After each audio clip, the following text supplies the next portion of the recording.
How to use LLM to drive your AgentMe. Visit the official website to enter more. Access the Hyper-AGI network. Open your wallet to summon your AgentMe.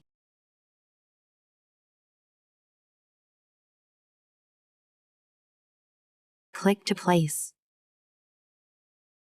Open the AI dialog. You can enter text to issue instructions to the agent.